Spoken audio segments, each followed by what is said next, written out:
coração esteja aberto para aquilo que Deus quer te falar.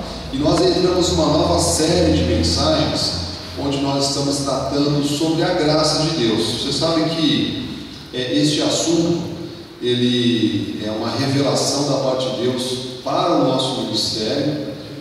Digo aqui com toda a humildade, mas também com alegria no meu coração, que nós tivemos uma grande revelação sobre o que é a graça de Deus. E o meio evangélico pouco sabe a respeito disso. Então, nós estamos aqui pregando sobre a graça de Deus. E eu queria te dizer, meu irmão e minha irmã amada e abençoada, que há um modo correto de viver o Evangelho de Jesus Cristo. Amém. Há um modo correto. Há um modo correto de viver a graça de Deus. O que é a graça de Deus? Já estamos falando desse assunto pelo menos há 2 cultos. Estamos na terceira mensagem a respeito deste tema. Se você não pegou essa mensagem, você pode assistir pelas redes sociais, ou no nosso canal no YouTube. Então, o tema dessa manhã é viver corretamente segundo a verdade. Então, de novo, há uma maneira, há um modo de viver corretamente a verdade. O que é a verdade? A graça de Deus. A vida de viver pela fé. E há um contexto que nós vamos estudar esta manhã, que está no livro de Gálatas 2:11 até o versículo 16, mas é importante que você leia todo o livro de Gálatas, para que aí os seus olhos espirituais sejam abertos, para que os véus sejam arrancados, para que a sua mente seja iluminada.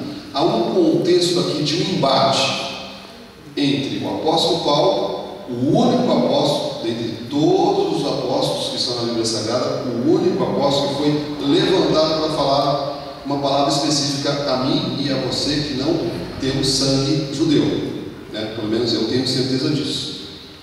Às vezes fico na dúvida, mas eu acho que não. Diz aqui, Gálatas, há um embate, Esse contexto é um embate do apóstolo Paulo com Pedro. Gálatas 2:11 diz assim: quando, porém, Cefas, Pedro, veio a Antioquia, resisti-lhe face a face, porque se tornara repreensível. Versículo 12: com efeito, antes de chegarem alguns da parte de Tiago, os da lei, comiam com gentios.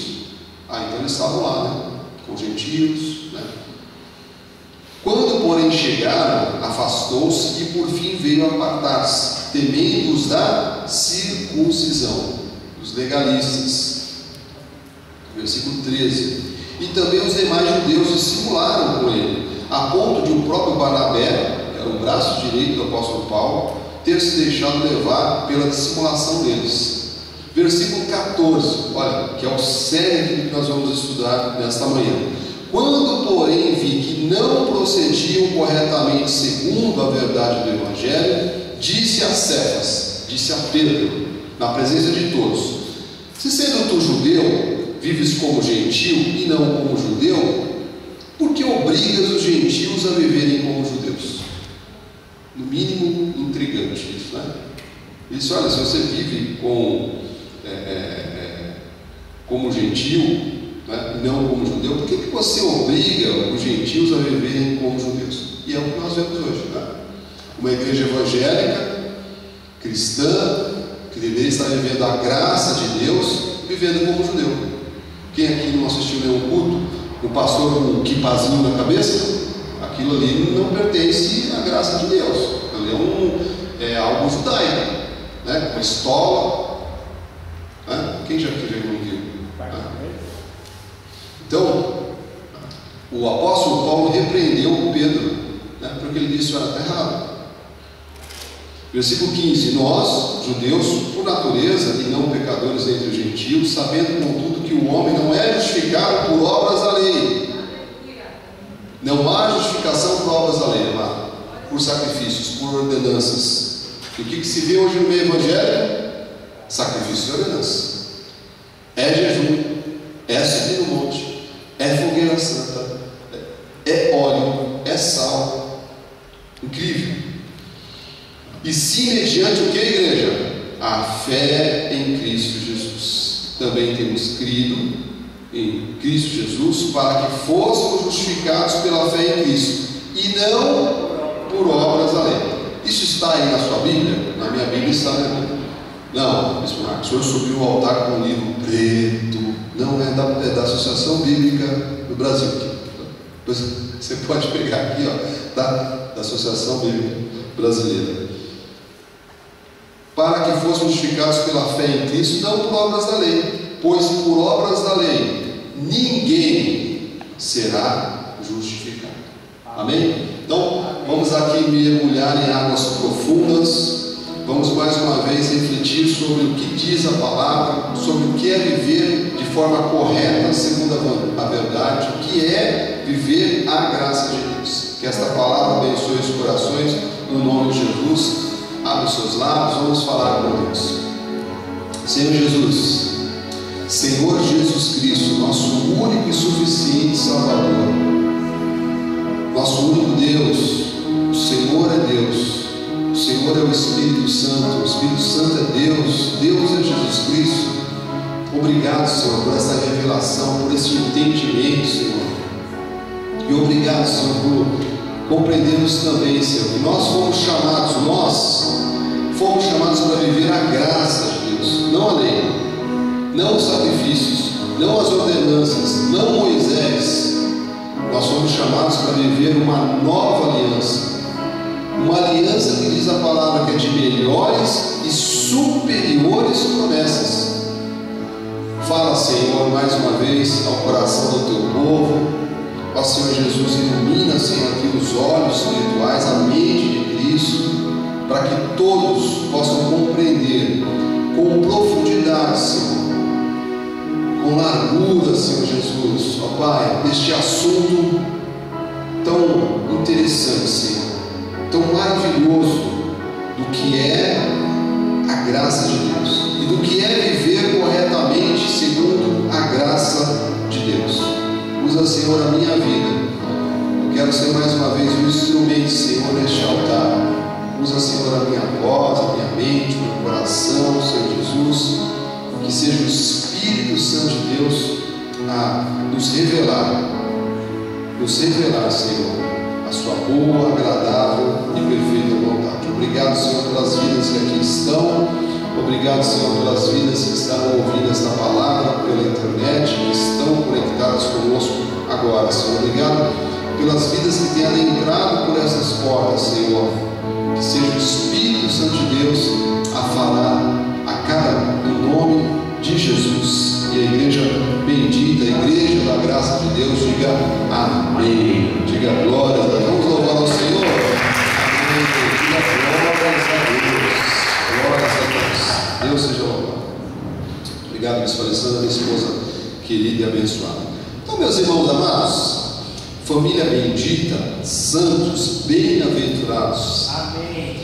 Eu quero aqui dizer que este capítulo do livro de Gálatas, né, pois marque aí na sua Bíblia. É importante que você, recomendo, tá? Que você sempre esteja com a sua Bíblia na mão, que você sempre esteja com um caderninho para você anotar, né? A palavra de Deus é assim: confere coisas espirituais com coisas espirituais. Amém? Então nós fazemos isso. Então este capítulo de Gálatas 2 aqui, no mínimo, amado, é um dos episódios mais tensos, mais dramáticos do novo pacto, da nova aliança, porque Paulo e Pedro estiveram face a face num conflito, vamos dizer assim, franco, intenso, direto, né? O apóstolo Paulo não usou meias palavras, ele repreendeu Pedro. O apóstolo Paulo descobriu que Pedro não estava vivendo o evangelho da graça de Deus da forma que agrada ao nosso Senhor Jesus Cristo. E aonde isso se sucedeu, né, amados? Fazendo um contexto bíblico aqui, em Antioquia. Antioquia era a principal cidade da Síria, e foi ali que pela primeira vez os discípulos de Jesus Cristo foram chamados de cristãos. Atos 11, 26 diz a respeito disso. Diz assim, ó: tendo-o encontrado, levou-o para Antioquia, e por todo um ano se reuniram naquela igreja e ensinaram numerosa multidão. Em Antioquia foram os discípulos pela primeira vez chamados o que, igreja? cristãos. Então, agora, não eram mais judeus, não eram mais lei, não eram mais legalistas, agora eram cristãos. Então, qual era o modo de viver a partir deste momento? Da forma que agrada ao Senhor na graça de Deus. Então, o modo de viver era o modo da graça de Deus. E diz que o apóstolo Paulo, ele enfrentou Pedro, repreendeu Pedro.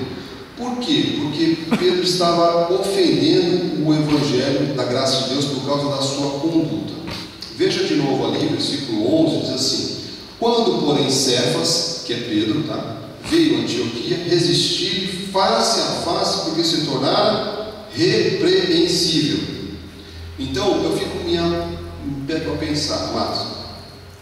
Pedro, aquele que andou sobre as águas, aquele que a Bíblia diz que a sombra curava enfermos, aquele que ficou do lado de Jesus, viu Jesus face a face.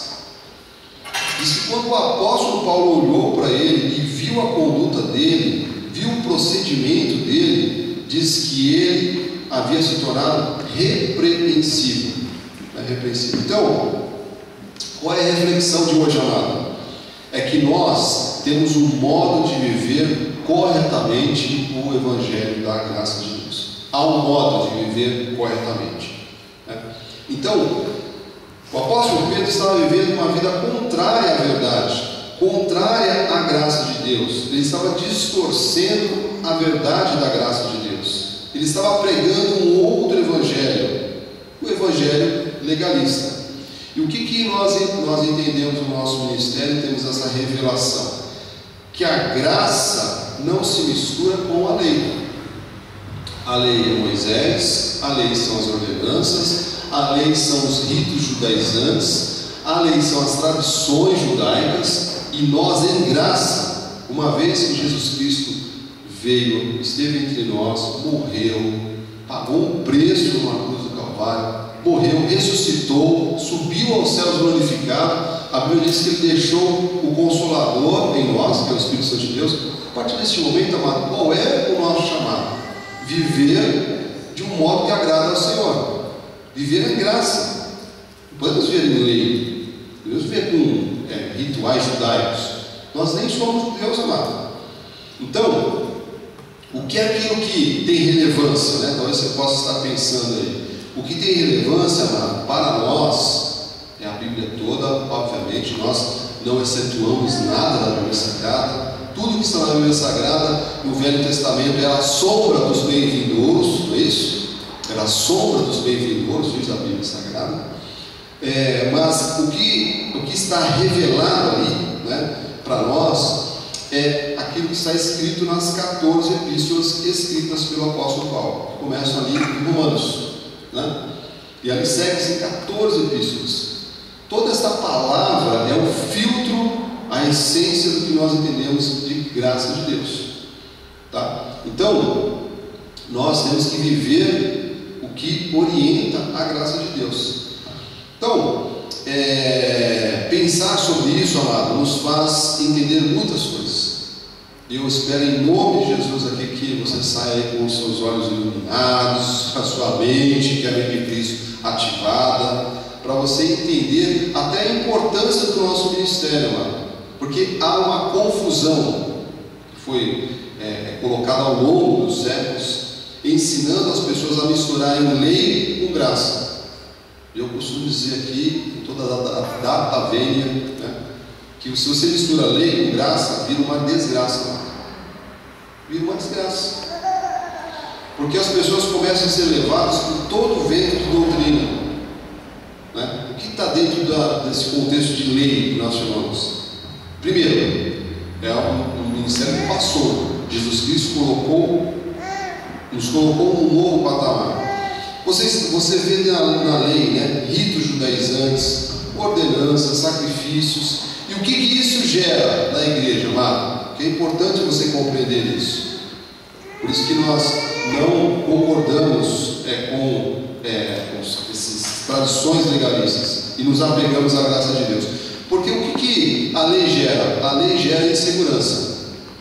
A lei gera medo, a lei gera confusão. As pessoas, 90% das pessoas que estão numa igreja legalista não têm certeza da sua salvação. Não tem certeza da sua salvação. Você chegar para essa pessoa e olhar bem nos olhos dela e dizer assim: se Jesus Cristo voltar agora, você tem certeza que você vai com Jesus Cristo? Amém. Você tem certeza? Amém. Não quer pensar um pouquinho mais? Olha, amado, nós temos certeza, porque a obra da cruz do Calvário não pode ser invalidada. Amém. Aquilo que Jesus Cristo fez de uma vez por todas, e não vai depender, meu irmão, da tua vontade ou da minha vontade, né? Ou o que é a vontade do homem para invalidar uma obra tão maravilhosa como essa. Então, o que eu queria dizer, igreja? Que fora da graça de Deus não existe cristianismo. Não existe uma forma de evangelho que agrada ao Senhor. Fora da graça de Deus não há boas novas de grande alegria, não há vida cristã sã, saudável. Então não misture lei com graça, porque há um outro problema disso também, né? E você tem aprendido aqui deste altar, e através do nosso ministério que está no Brasil todo, está no mundo todo. Não há clareza da nossa identidade espiritual. As pessoas não têm uma clareza da sua identidade espiritual. Aqui você sabe que você é salvo, aqui você sabe que você é santo e irrepreensível, aqui você sabe que você é a imagem e semelhança de Deus, aqui você sabe que você foi justificado, justificado de uma vez por todas. Aqui você sabe, né, que você tem direito àquilo que Jesus Cristo conquistou na cruz do Calvário, a todo o pacote da graça de Deus. Então, vamos lá. Então, qual foi a conduta de Pedro? Porque o versículo 11 diz que ele se tornara repreensível, né? Repreensível. E o versículo 12, vamos ler de novo, diz assim: com efeito, antes de chegarem alguns da parte de Tiago, os da lei, comia com gentios. Então ele estava ali, daqui a pouco começou a chegar os fariseus, começou a chegar os judaizantes. Quando ele olhou para esse povo, diz o que? Porém chegava, afastou-se e por fim veio apartar-se, temendo-os da circuncisão. Então ele ficou com medo do que os legalistas, os fariseus, os judaizantes iam pensar do modo de vida que alguém em graça tem direito a viver, né? Eu não posso deixar que ninguém coloque julgo sobre a minha vida, palavra de morte sobre a minha vida, condenação sobre a sua vida, que é o que a lei faz. A lei só condena. Você ouve um culto da graça de Deus e você ouve um culto numa igreja tradicional legalista. Você vai ver que 80% da pregação é de condenação. Aí o versículo 13 diz assim, amados, isso aqui que é importante a gente, como crentes da graça de Deus, entendermos. E também os demais judeus dissimularam com ele. Então, amado, eu queria dizer o seguinte: você está aqui compreendendo que há um sistema de dissimulação, que não é a igreja o rosto de igreja, porque um sistema que é dissimulador, que coloca um jugo, um peso sobre a vida das pessoas, não é um sistema religioso que agrada a Deus. O que é a igreja, amado? Eu queria te dizer o que é a igreja. Eu queria citar algumas coisas que, no nosso entendimento, é a igreja. A igreja é a escola. Diga glórias a Deus. A igreja é uma escola, né? Cada culto nós estamos aprendendo aqui algo mais sobre a palavra de Deus. Igreja é hospital. Qualquer pessoa que entrar por essas portas, amado, com uma dor na sua alma, a palavra de Deus tem poder para curar. Igreja é lugar de crescimento. A Bíblia diz: antes crescei na graça e no conhecimento de Deus.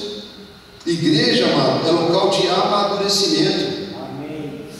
As pessoas têm que entrar numa igreja, elas têm que amadurecer. Elas não podem, passa 50 anos a pessoa está a mesma pessoa. Algo está errado. Igreja é local de motivação. Você tem que entrar E a palavra tem que trabalhar no teu coração. Você tem que sair alegre, motivado, entusiasmado, não deprimido, assustado, cheio de minhocas na cabeça, como dizia minha avó, que está tocando arpinha no céu essa hora. Não, isso não pode ser. Esse contexto não é igreja. Igreja é um local de encorajamento, de transformação, de regeneração. Não foi isso que Jesus fez conosco? Quando nós ouvimos a sua palavra, o que ele fez? Ele transformou as nossas vidas, ele nos regenerou, e está a cada dia nos regenerando. Então a igreja, amado, é um local de mudanças profundas. E diz que o apóstolo Paulo, quando estava ali com Tito, com Barnabé, viu que Tito, Barnabé e os outros apóstolos se deixaram levar, amado, pelo medo da lei, pela imposição da lei, a ponto deles dissimular. O que é dissimular? O que é dissimulação? Simulação, assim, estou falando com você sobre uma coisa, aí chega uma outra pessoa, a pessoa muda de assunto, ela dissimula, ela está fazendo uma coisa, ela inventa. Então eles estavam ali com os gentios, falando ali da graça. Daqui a pouco, quando chegou os legalistas, eles já viraram legalistas, fariseus, judaizantes, fez na hora. Então, amado, Evangelho da graça de Deus é sim, sim e não, não. O que passar disso veio do maligno. Então a nossa luta, a nossa defesa, amado, é contra um sistema que não salva, que não regenera, que não transforma. A lei não salva, não regenera e não transforma, amado. Desculpe, falar até com essa franqueza. A lei ela dissimula. Porque uma hora Jesus Cristo salvou na cruz do Calvário, outra hora, se não batizar nas águas, não é salvo. Se não participar de uma campanha de jejum, não alcança nada. O que Jesus fez na cruz do Calvário? O que ele fez? Será que faltou alguma coisa lá? Não, nós cremos que não faltou nada. Tudo está consumado. Ele bradou: tudo está consumado. Então, eu estou aqui com a boca de Deus, te abrindo aí os seus olhos espirituais para você entender que nossa luta nesse ministério, a nossa defesa nesse ministério é contra um sistema que não salva, não regenera, não transforma, ele dissimula. Uma hora uma coisa, outra hora outra. Uma hora faz uma coisa, outra hora está fazendo outra. Ah, mas bispo, nós temos 15 anos, amado. Todos os nossos cursos estão na internet. Meus irmãos aqui do Rio de Janeiro, sabe que nós temos esse perfil, no nosso ministério. Pode pegar cada gravação e coloca o FBI lá, a Interpol, avaliar cada pregação. Nós nunca saímos do plumo, mano. É graça, não tem lei no nosso meio. Em nome de Jesus, nunca nos desviar nem para a esquerda nem para a direita. É graça de Deus. Alguns ouvirão, Deus vai retirar o véu, vai tirar as escamas, vai iluminar os olhos, amém. E outros virão e falar: não, isso não é para mim. Eu quero ir lá ir para o jejum. Eu quero ir lá lavar os meus pecados lá na Lagoa do Jacaré. Tem um jacaré morrendo, porque está comendo tanto pecado, rapaz. Estão tudo morrendo lá, caindo verde lá na lagoa. Alguma coisa está errada. Então, nós estamos aqui numa defesa, amado, a favor do Evangelho que agrada o coração do nosso Senhor. Amém. Gálatas 2,3 diz assim: e também os demais judeus dissimularam com ele, a ponto de o próprio Barnabé ter se deixado levar pela dissimulação deles. Veja, a lei, ela causa o que? Divisão. Ela causa confusão. A Bíblia diz: a lei suscita a ira. Comece a falar de predestinação agora. Meu Deus, o que é isso, Bispo Marcos? O que o senhor falou? O que? Predestinação. A Bíblia diz que nós somos predestinados em amor. Amém. Glória a Deus. Aos que chamou, predestinou, escolheu, justificou. Está tudo lá na Bíblia, amado. Eu estou falando nada aqui na minha cabecinha. Pega cada versículo e mostra para você. Então nós não podemos ser um povo, amado, que estamos debaixo de um ministério que é dissimulado. Mentiroso, desculpa. nesse altar com um quipá na cabeça, um solidel, uma montinha judaica. Porque ou nós somos, amado, judeus legalistas, ou nós somos salvos pela graça de Deus. Não tem um pouco aqui, um pouco acolá. Olha, amado, o que nós temos com Moisés hoje, nesse novo pacto? Nada. Moisés foi um homem maravilhoso, abençoado, foi um líder, né? Foi alguém que Deus escolheu, mas todo aquele pacto de lei, de ordenanças, não tem nada a ver conosco hoje, amado. Ou segue-se que morreu Cristo em vão. Neste ministério, Cristo não morreu em vão, amado. Nós não anulamos o sacrifício de Jesus. Então, esse aqui é um assunto denso, amado, complicado, né? Atos 15, 5 diz assim: insurgiram-se, entretanto, alguns da seita dos fariseus que haviam crido, dizendo: é necessário secundá-los e determinar-lhes que observem a lei de Moisés. Esta é a igreja atual, do meio evangélico tradicional. Colocam Moisés no centro, não Jesus Cristo. Pedem para observar a lei de Moisés, os sacrifícios, as ordenanças, a tradição, não Jesus Cristo. E aí o povo tem que jejuar, o povo tem que sacrificar, o povo tem que pagar o preço, porque estão invalidando o sacrifício do nosso Senhor Jesus Cristo, invalidando a obra da cruz. Porque, amado, você tem que pagar o preço, segue-se que Jesus Cristo fez, o que Ele fez não teve valor. Olha, amado, eu queria te dizer, o nosso Senhor Jesus Cristo fez uma obra completa. Diga assim: o meu Deus, Ele fez uma obra completa. Completa. Qual é o discurso hoje, meu amado? Se não passar pelas águas, se não observar a lei de Moisés, não é salvo. É ou não é? É isso.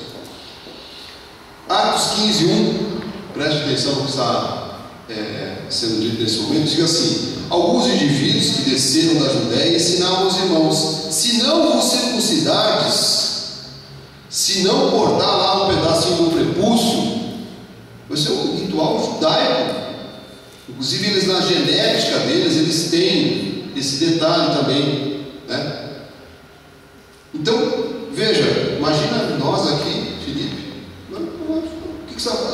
Hoje é dia de circuncidar o prepúcio.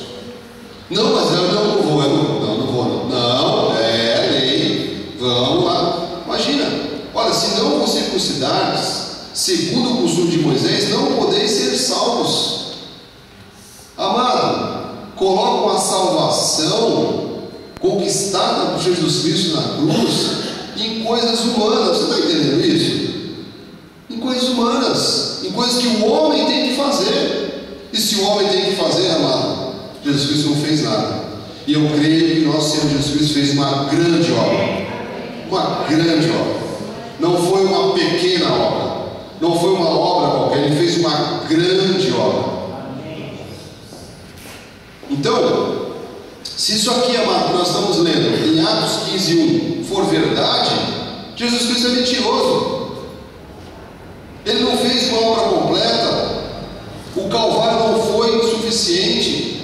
E agora a gente precisa batizar. Nós não temos esse entendimento, amado. Nós temos o entendimento de que a obra está completa. A obra está completa. Diga mais uma vez: a obra está completa. A obra está completa. A obra está completa.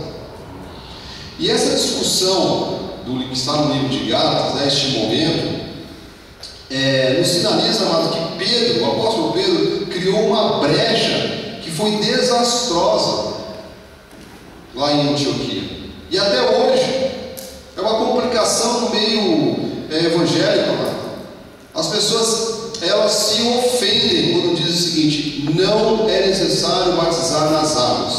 Tem pessoas que se ofendem quando as pessoas dizem assim: olha, você não precisa fazer jejum. As pessoas se ofendem, elas se sentem agredidas. E eu me sinto, amado, tão abençoado de saber que eu não preciso jejuar, que eu não preciso passar no batistério, que Jesus Cristo fez uma obra completa, que segue-se agora que eu preciso viver pela fé. Olha o seu irmão que está ao lado, diga assim: nosso chamado é viver pela fé. Viver pela fé. Nós cremos e falamos, nós cremos e confessamos. E eu quero dizer uma coisa lá: nós não vamos nos intimidar por ninguém, nós não vamos mudar a nossa confissão. Eu não estou aqui para agradar gostos pessoais de ninguém. Eu estou aqui para pregar a verdade. Doa a quem doer, porque a verdade ela não dói. A verdade é maravilhosa, ela faz bem ao coração. O que dói, amado, às vezes é a que a pessoa se sente contrariada em coisas que ela gosta e que ela defende. Para mim é tão claro isso que nós estamos falando, amado. Pensa numa clareza, eu penso, é tão claro essas coisas para mim. É muito claro. Então, Gálatas 2, 12 diz assim: com efeito, antes de chegarem alguns da parte de Tiago, novamente comiam com os gentios, porém, quando porém chegaram, afastou-se, e por fim veio apartar-se temendo da circuncisão. Amado, eu quero dizer uma coisa: nós da graça de Deus, e o povo da graça de Deus, diga amém. Amém. Nós não temos que ter medo dos da lei. Nós não temos que ter medo da lei. Nós não tememos legalistas. Nós vamos pregar a palavra, amado, ainda que incomode a muitos, que diz que a fé não é de todos. A fé não é de todos. Versículo 13 diz assim: e também os demais judeus dissimularam com ele. Então, nós estamos vendo aqui um contexto, amado, de reprovação, um contexto de dissimulação, né? De pessoas agindo de uma forma que não agrada o coração de Deus.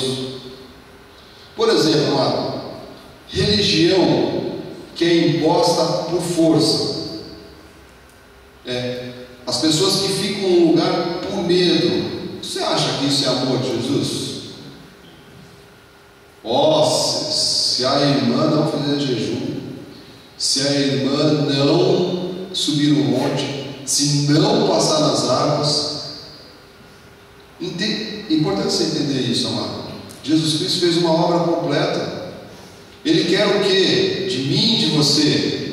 Que a palavra vá renovando ainda cada dia mais a nossa mente, nosso coração, para que a gente dê bom testemunho, para que a gente viva pela fé, para que a nossa confissão seja agradável, né?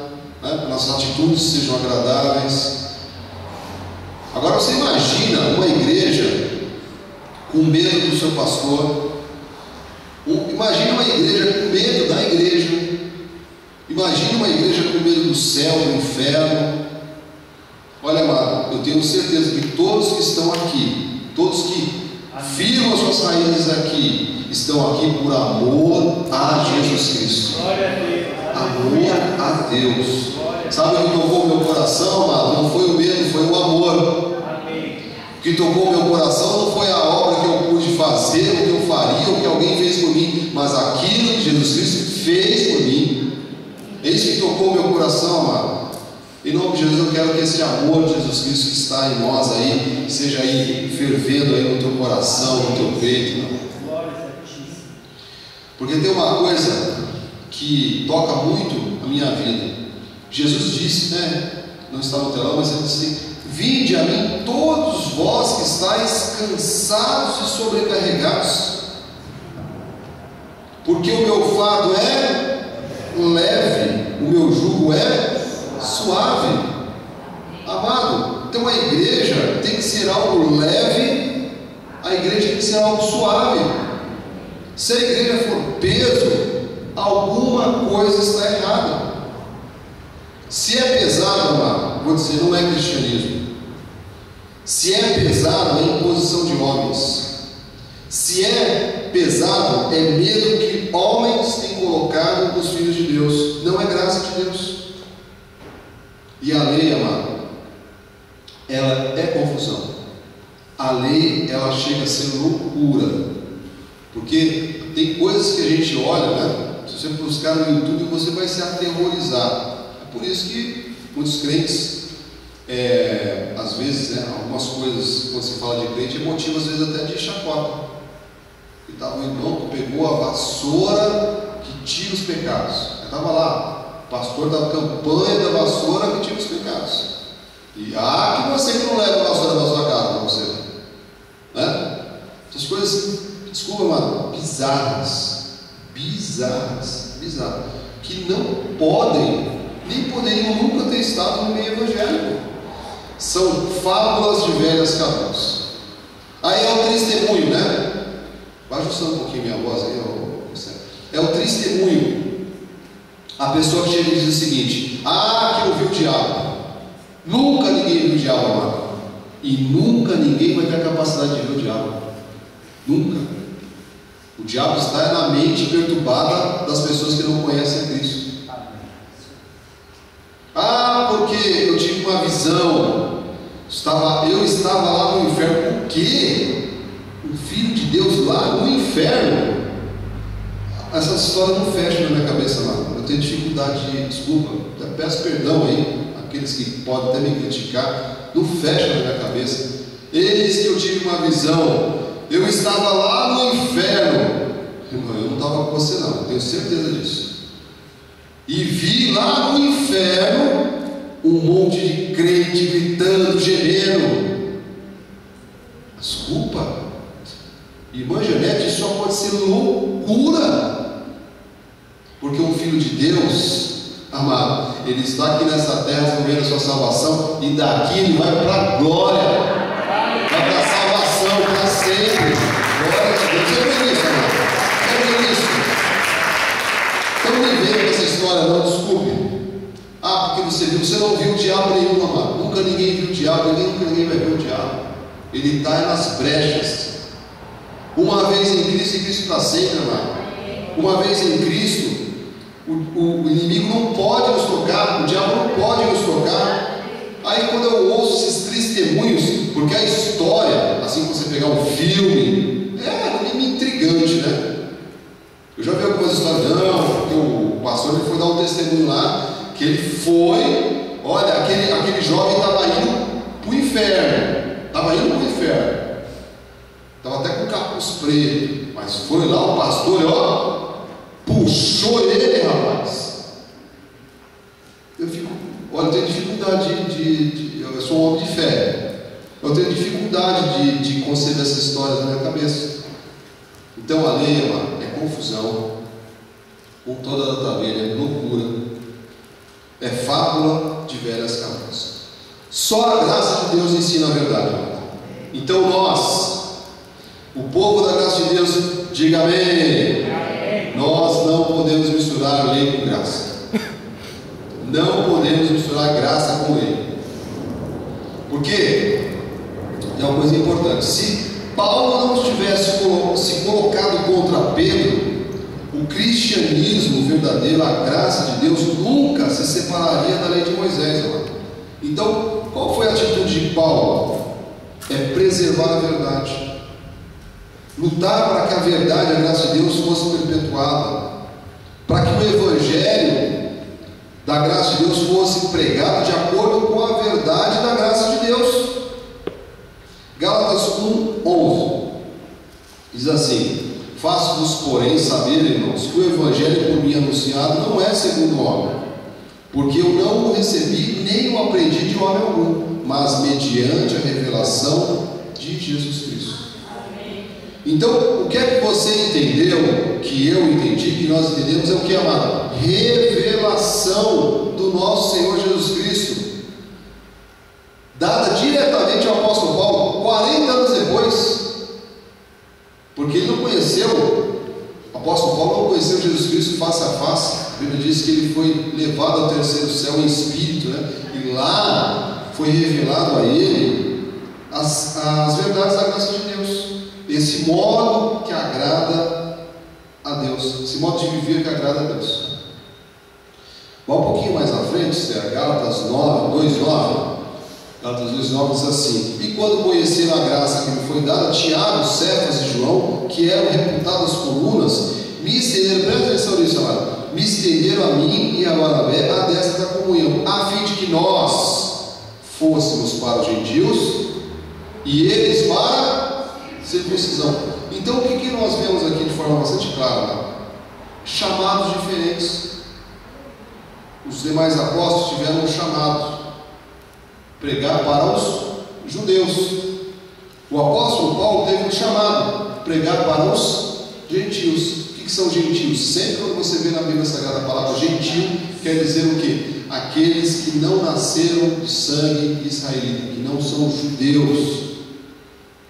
Então nós que não somos judeus, amado, temos um outro chamado, viver um outro chamado, que é a graça de Deus. Então essa passagem aqui, a mim fica muito clara, em nome de Jesus, que isso esteja claro também na sua mente espiritual. Então, meu irmão, minha irmã, a graça de Deus não é uma coisa superficial. A graça de Deus é uma doutrina sã, que agrada ao Senhor. Vamos ali voltar, Gálatas 2,16, um pouquinho mais à frente, Senhor. Diz assim, Gálatas 2,16. Preste atenção. Sabendo, contudo, que o homem não é justificado por obras da lei. Você está entendendo isso? Eu vou repetir. O homem, a mulher, o crente não é justificado por obras da lei. O que é obra? É o sacrifício. O homem precisa fazer alguma coisa para que aquilo que Jesus conquistou na cruz seja válido. É isso. O homem não é justificado por obras da lei. E sim o que, igreja? Mediante a fé em Cristo Jesus.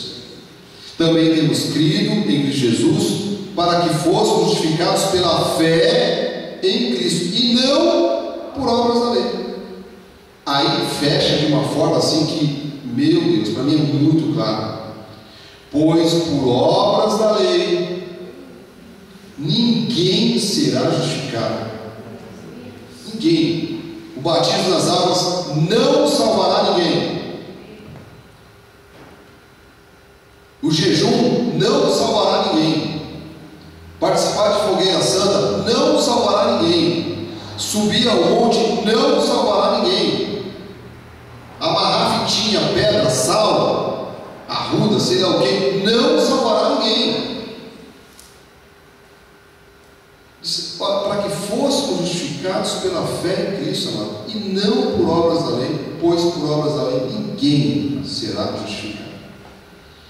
E aí, Gálatas 1,8, o apóstolo Paulo é um pouco mais firme ainda e duro. Ele diz assim: ó, mas ainda que nós, olha, lancei um firme fundamento, a graça de Deus, o apóstolo Paulo. Aí ele diz o seguinte: ainda que eu volte atrás do que eu disse, ainda que nós, ou mesmo um anjo, que desça um anjo vindo do céu, vos pregue evangelho que vá além do que temos pregado, seja o que, igreja? Anátema. Do original, maldito. Olha, duro, né? Dura com essa palavra. Então, olha, se alguém pregar alguma coisa que não for a graça de Deus, seja maldito. Se for diferente, amado, da graça de Deus, seja maldito. Então, nós não podemos aceitar, amado, uma palavra que não é graça. Olha, ouça por respeito às vezes, né? Nós não fomos chamados para embate, amado. Eu não estou aqui incentivando ninguém a fazer embate com seus irmãos que estão na lei, que estão no ministério A, B, C, D. Deus o sabe. Eu creio muito numa coisa, chama multiforme sabedoria de Deus. Deus sabe, amado, os caminhos são dele, ele é que sabe. Imagina, se a gente pensar como chegamos até aqui, né? Pastor Danilo, presbítero Beto, o nosso caminho foi uma linha reta, assim, fez assim, de para baixo, para cima, mas chegou, porque Deus tem a cada um de nós os seus planos. Então, amado,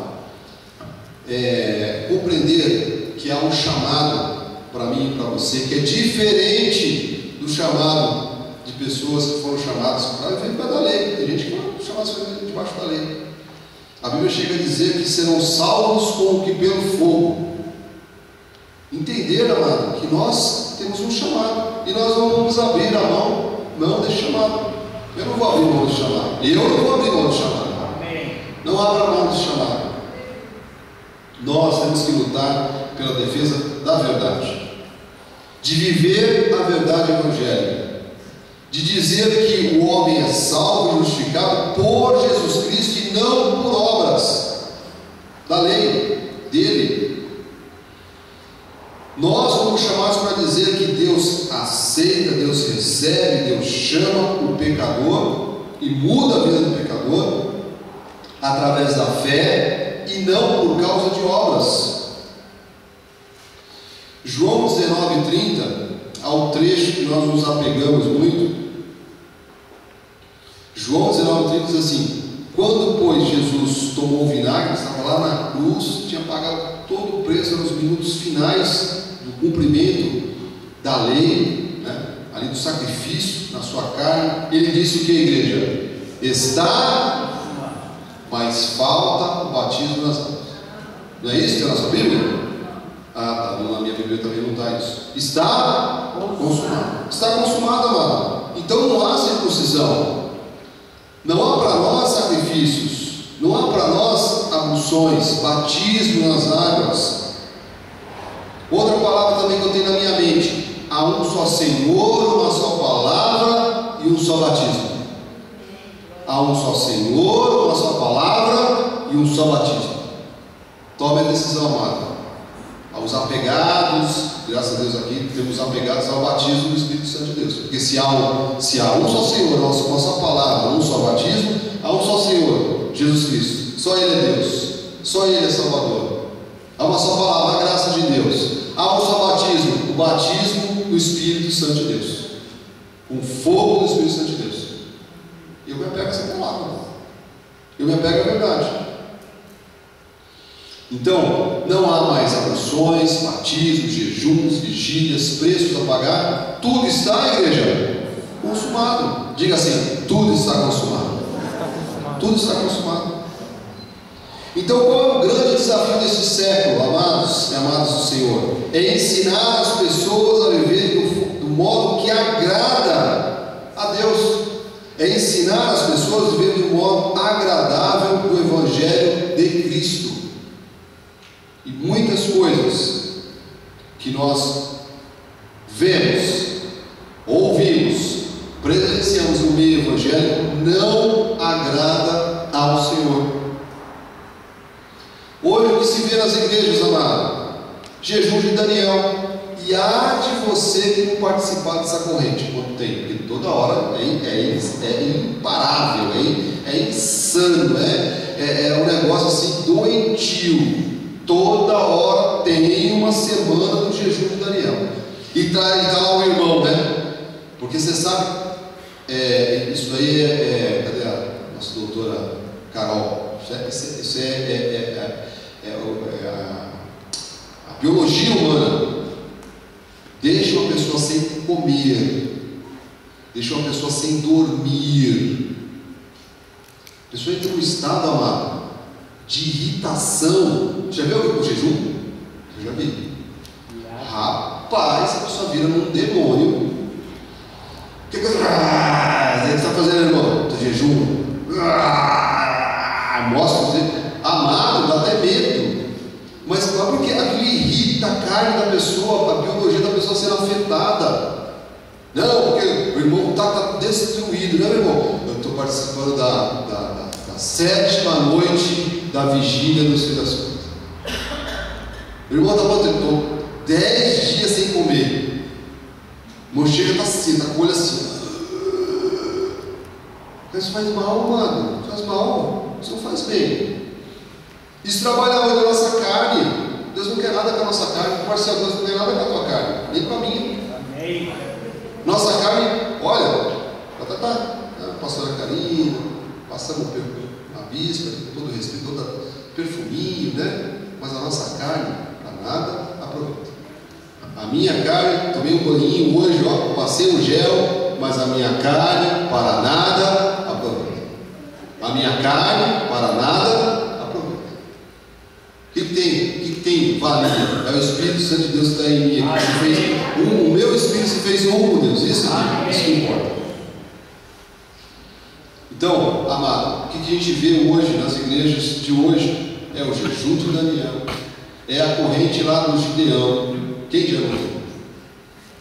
Aí, impondo um cristianismo que tinha que ser um cristianismo de amor e de fé, por um cristianismo de força, de medo. E as pessoas ficam em algum lugar por medo do diabo. Elas não ficam por amor a Cristo. Que medo, mano. Aquela loucura, a pessoa vem com o culto e sai perturbada. Por isso que o apóstolo Paulo disse: por que você obriga, Pedro? Por que você obriga os gentios a viverem como judeus? Por que você está fazendo isso, Pedro? Você está dissimulando, você se tornou repreensível. E ainda bem que o apóstolo Paulo teve essa coragem de fazer isso, porque senão ele seria um dissimulado, né? Atos 15:10. Agora, pois, por que tentais a Deus, pondo sobre a serviço dos discípulos um jugo que nem os nossos pais puderam suportar, nem nós? A lei, amado, tem 613 mandamentos. Tem lei para tudo que você possa imaginar. Aí eles tiram um monte disso, mas deixam lá, né? É as 14 sextas-feiras, é a fogueira santa, é o óleo de Israel, é a água não sei da onde, é o sal não sei da onde. A Bíblia diz: olha, é uma dura serviço, é um jugo, é um peso que a igreja não tem que elevar esse peso, amado. Jesus Cristo já tirou esse peso. Diga glórias a Deus. Glórias a Deus. Ele já tirou o peso. Se tirou o peso, tirou de uma vez por todas. Igreja, amado, não pode ser lugar de jugo. Igreja é lugar de felicidade. Igreja é lugar de alegria. Igreja é lugar, como disse aqui o meu irmão pastor Danilo, onde nós podemos com liberdade dizer: Abba, Pai. Diga aí no seu lugar, diga assim: Abba, Pai. Nós podemos dizer: Abba, Pai, Paizinho querido, Senhor, Teu amor